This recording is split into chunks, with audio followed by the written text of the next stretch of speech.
Hello साथियों, नमस्कार, वंदे मातरम। मैं गणेश स्वागत करता हूं आपके प्यारे परिवार सॉल्यूशन विद गणेश में। तो कैसे हैं साथी? उम्मीद करता हूं अच्छे होंगे, शानदार होंगे, ज़बरदस्त होंगे और तैयारी भी अपनी शानदार ज़बरदस्त कर रहे होंगे। तो साथी, कल की कक्षा में हम लोगों ने दिल्ली सल्तनत के गुलाम वंश के बारे में पढ़ लिया था, जो कि उसका संस्थापक यानी कुतुबुद्दीन ऐबक तथा वास्तविक संस्थापक इल्तुतमिश एवं आराम शाह के बारे में हम लोगों ने अच्छे से पढ़ लिया था। तो जो भी साथी अभी तक कल की क्लास नहीं देखे हैं वो चैनल पे जा कर के संपूर्ण इतिहास का प्लेलिस्ट बना हुआ है, आप वहां से क्लासेस देख सकते हैं। और डेली शाम 7 बजे हमारा क्लास इसी चैनल पर आता है। जो साथी अभी तक नहीं जुड़े हैं वो चैनल को सब्सक्राइब कर लें, बेल आइकन प्रेस कर लें, ताकि हमारा जब भी क्लास आप तक पहुँचे नोटिफिकेशन के सहारे आप अपनी तैयारी को मजबूत कर सकते हैं। तो साथ ही कल की कक्षा में हम लोगों ने कुतुबुद्दीन ऐबक इल्तुतमिश आराम शाह के बारे में देख लिया था। आज हम लोग देखेंगे रजिया बेगम के बारे में तथा बलबन के बारे में और कैकुबाद, और अंत में देखेंगे दिल्ली सल्तनत के गुलाम वंश का अंतिम जो शासक होता है यानी कैमूर्स को। ठीक है साथी, तो आज की कक्षा में हम लोग शुरुआत करेंगे रजिया बेगम से। रजिया बेगम, यह दिल्ली सल्तनत की, रजिया बेगम जो थी ये कौन थी? यह दिल्ली सल्तनत की पहली महिला शासिका थी। यह दिल्ली सल्तनत की पहली महिला शासिका थी। और इनका शासनकाल कब से कब तक रहा? तो इनका शासनकाल जो रहा वो 1236 से 1240 तक इनका शासनकाल रहा। यह पहली मुस्लिम महिला भी थी, पहली महिला भी शासिका ये थी और पहली मुस्लिम महिला शासिका भी यही थी। तो इस बात को आपको याद रख लेना है। इन्होंने यानी रजिया बेगम ने पर्दा प्रथा का समापन किया। यानी जो पर्दा प्रथा का प्रचलन था, जो चल रहा था इनके पहले के सुल्तानों में, ये प्रथा चल रही थी, तो इन्होंने इसको क्या किया? समाप्त कर दिया। यह दरबार में कुबा यानी कोट तथा कुल्हा यानी टोपी, यह दरबार में कुबा तथा कुल्हा पहनकर आने लगी। ठीक है साथी, नेक्स्ट। रजिया बेगम के दरबार में जलालुद्दीन याकूत नाम का एक अबिसिनियाई दास था। यह अबिसिनियाई देश का था। ठीक है साथी, यह अबिसिनियाई दास था। कौन? जलालुद्दीन याकूत। तो जलालुद्दीन याकूत को रजिया बेगम अमीर ए आखुर के पद पर नियुक्त कर देती हैं। अमीर ए आखुर के पद पर नियुक्त कर देती हैं। याकूत, एक दिन ऐसा हुआ कि याकूत एवं अल्तुनिया के बीच एक विद्रोह हुआ। अब आप पूछेंगे कि भैया ये अल्तुनिया कौन है? तो अल्तुनिया तवर हिंद का इक्तादार था। तवर हिंद का इक्तादार था। और तवर हिंद जो पड़ता था, कहाँ पड़ता था? यह भटिंडा पंजाब में पड़ता था। कहाँ पड़ता था? तो भटिंडा पंजाब में पड़ता था। साथी, इस बात को आप याद रखेंगे और तैयारी को मजबूत करेंगे। इस विद्रोह में जो विद्रोह हुआ, किसके किसके बीच हुआ?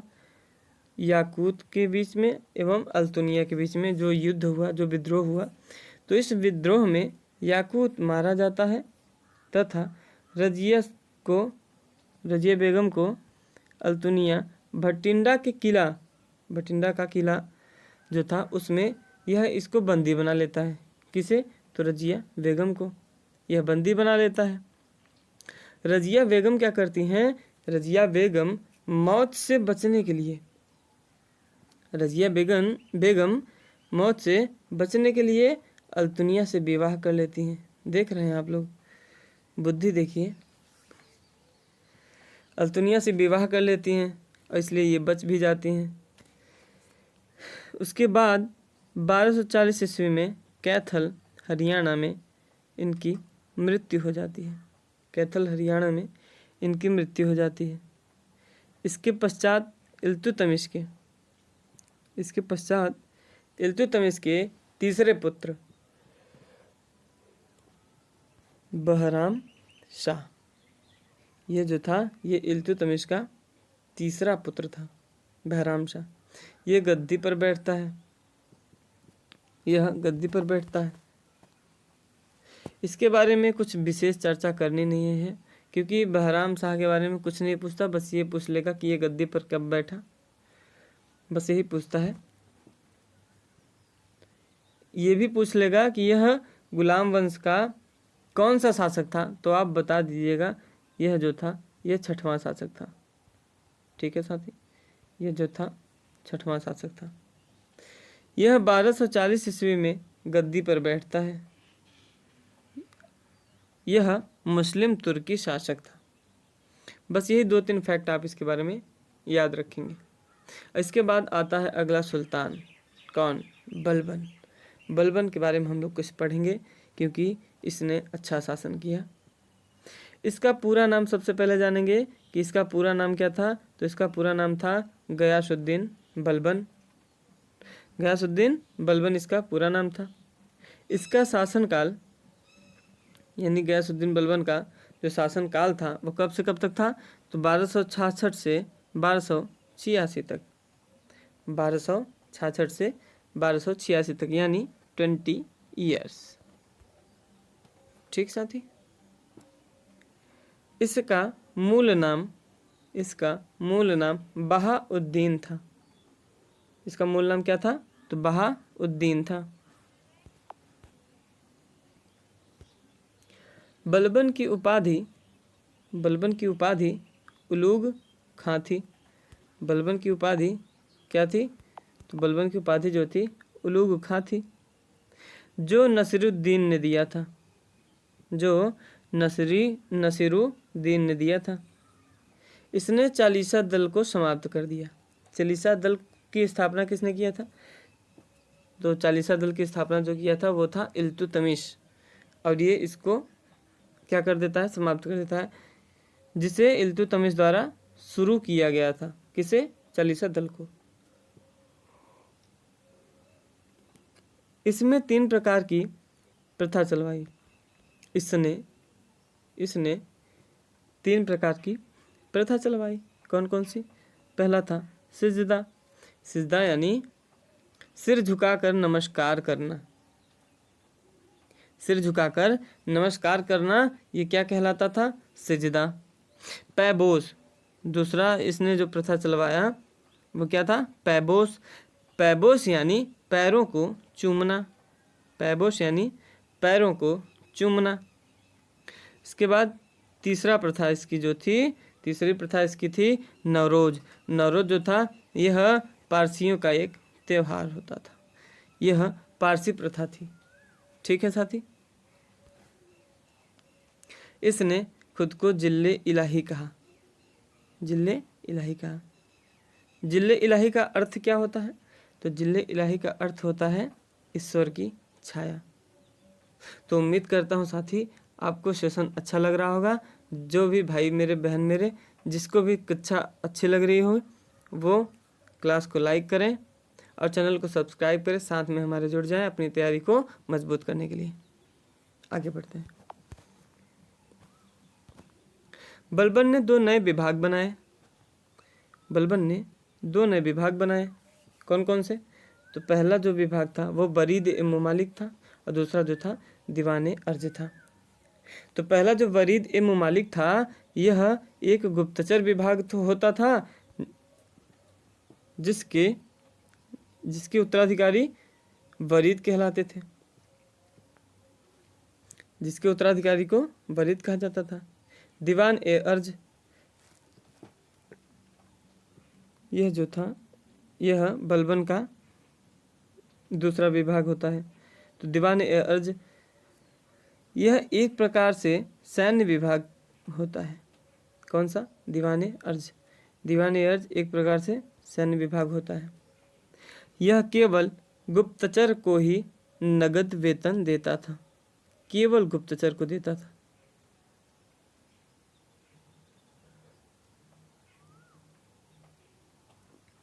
यह केवल गुप्तचरों को ही नगद वेतन देता था। इसने लौह एवं रक्त की नीति अपनाई।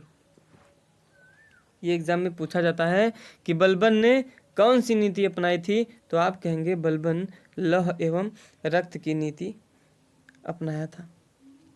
बलबन के समय मंगोलों का 2 बार आक्रमण हुआ था। मंगोलों का 2 बार आक्रमण हुआ था। कब कब? तो एक बार हुआ था आपका 1279 में, और उसके बाद दोबारा हुआ था 1285 में। ठीक है साथी, आगे बढ़ते हैं। बलबन के समय में ही 1279 ईस्वी में बंगाल में तुगरिल खां विद्रोह किया। तुगरिल खां कब विद्रोह करता है? तो 1279 ईस्वी में बंगाल में। क्लियर है? बलबन की मृत्यु 1286 ईस्वी में हो जाती है। बलबन की मृत्यु 1286 ईस्वी में हो जाती है। क्लियर है साथी? अब हम लोग पढ़ेंगे कैकुबाद को। तो कैकुबाद जो था यह बलबन का पोता था। यह बलबन का क्या था? पोता यानी पौत्र था। यह बलबन का पौत्र था।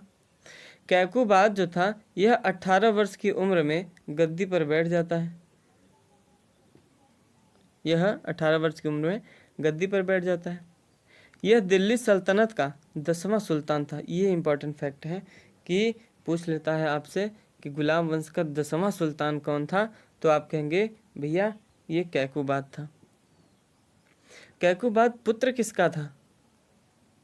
ये आप कहीं नहीं पढ़ेंगे, जो कि एग्जाम में आपसे पूछा जाता है कि कैकुबाद किसका पुत्र था। आप कहेंगे भैया बुगरा खां का यह पुत्र था। क्लियर है साथी? आगे बढ़ते हैं। इसने मतलब किसने? तो कैकुबाद ने मुइजुद्दीन कैकुबाद की उपाधि धारण की। इसके बाद अवसर पाकर निजामुद्दीन थे इसके दरबार में। अवसर पाकर निजामुद्दीन ने सारी शक्ति अपने हाथों में ले ली। कैकुबाद ने निजामुद्दीन से छुटकारा पाने के लिए क्या करता है फिर? जब निजामुद्दीन सारी शक्तियां ले लेता है, किसका? कैकुबाद का। तो कैकुबाद क्या करता है? निजामुद्दीन से छुटकारा पाने के लिए इसको जहर दे के मरवा देता है। उसके बाद कैकुबाद ने सरदार जलालुद्दीन फिरोज खिलजी को अपना सेनापति बना लेता है, जिससे तुर्क सरदारों पर बुरा असर पड़ता है। यह तुर्क सरदार था जलालुद्दीन फिरोज खिलजी। अब वो जब वहाँ से यहाँ आ गया तो तुर्क सरदारों पर जब बुरा असर पड़ा तो तुर्क सरदार क्या किए भाई? तुर्क सरदार जो थे इन्होंने विद्रोह करने की सोची। इन्होंने क्या करने का सोचा? तो ये जो थे विद्रोह करने की सोचे, और जैसे ही विद्रोह करने वाले थे कि कैकुबाद को लकवा मार देता है। उसके बाद जब कैकुबाद को लकवा मार देता है, इसके पश्चात सरदारों ने इसके 3 वर्षीय पुत्र शमसुद्दीन को सुल्तान घोषित कर देते हैं।